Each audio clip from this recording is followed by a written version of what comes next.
Kalau dari judulnya memang kita ngomong mengenai pentingnya pameran ya, pameran furniture. Eh, Perkenalkan Bapak Ibu, nama saya Eugene Hendro. Saya sambil duduk aja ya, sambil santai gitu. Saya product designer, jadi kebanyakan saya membuat furniture memang, tapi saya tidak memiliki brand furniture. Jadi saya desain consultant bekerjasama dengan brand-brand yang ada di Bapak dan Ibu lihat yang ada di sini. Mungkin termasuk suatu saat dengan Bapak Ibu yang ada di sini bisa bekerja sama.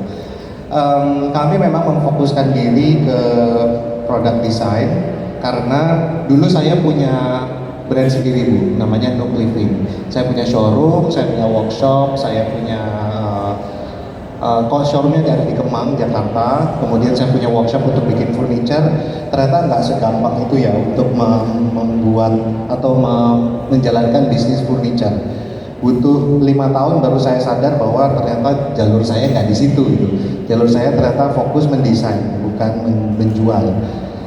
Setelah 5 tahun saya mulai menyadari bahwa oke, ternyata industri furniture kita itu masih sangat berbeda dengan yang ada di luar negeri. Kalau di luar negeri kolaborasi antara desainer dengan brand, dengan manufacturer itu lazim banget terjadi. Sedangkan kalau di sini mungkin manufacturernya atau brandnya nggak tahu cara ngontak desainernya.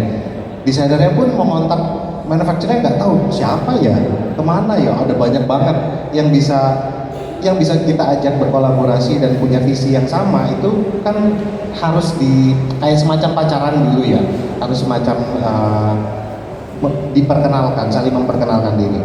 Nah, pameran itu menjadi salah satu ajang di mana desainer dengan manufacturer atau desainer dengan brand itu bertemu.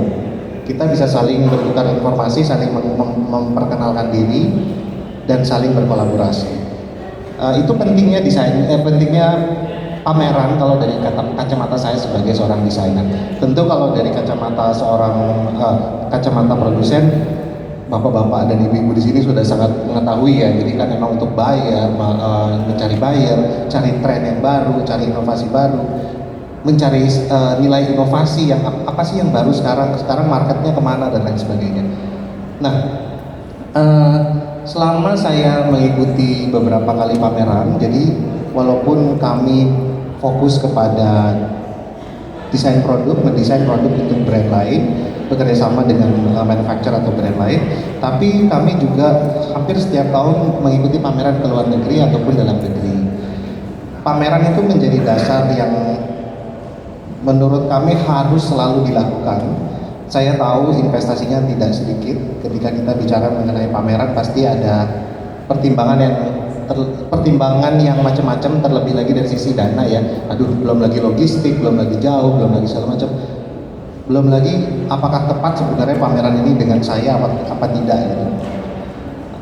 Menurut saya seorang pemain furniture, pemain di industri furniture itu memang harus berpameran, harus mengikuti pameran, tapi tidak boleh asal. Kalau di kami suggest-nya biasanya kami menyarankan untuk teman-teman itu datang dulu sebelum berpartisipasi. Jadi misalkan mau mengikuti Effects nih, jangan semata-mata langsung ikut langsung, nggak tahu buyer profilnya seperti apa, tidak tahu kebutuhan market yang dicari oleh pengunjung yang datang ke event ini seperti apa. Coba datang dulu pertama kali, melihat, mengamati semuanya, kemudian mencari mencari titiknya, apakah sebenarnya saya pas apa tidak dari sini. Karena tidak semua pameran itu tepat untuk setiap brand. Jadi semua harus dijajaki atau harus dicoba. Balik lagi itu tergantung dengan itu berkaitan dengan investasi dari pemilik brandnya seberapa besar. Itu satu. Lalu kemudian pameran itu menurut saya nggak bisa hanya diikuti satu kali. Jadi ketika mungkin teman-teman di sini sudah mengetahui bahwa ini pameran yang tepat, sepertinya pas untuk saya, sepertinya pas untuk brand saya mengikuti, itu nggak bisa kayak satu kali terus kok nggak ada hasilnya ya, kok nggak sesuai harapan ya. Pameran itu memang 50% menurut saya gambling. Ada belum tentu yang kita pamerkan atau apa yang kita suguhkan ke market langsung seketika diterima. itu sudah pasti. Di luar negeri juga sama, di sini juga sama. Jadi mengikuti pameran secara rutin atau at least 3 kali gitu ya, di tempat yang sama, pameran yang sama, posisinya sama, tapi yang ditampilkan itu berbeda, itu akan mengundang si bayarnya itu, oh oke, this is a legit company. Ini perusahaan yang benar gitu. Dia mengikuti pameran yang benar, rutin, itu akan mengundang buyer untuk mau willing to invest, untuk mau bekerja sama dengan perusahaan tersebut. Jadi harus mengikuti pameran berkali-kali. Itu dari saya mengenai pameran.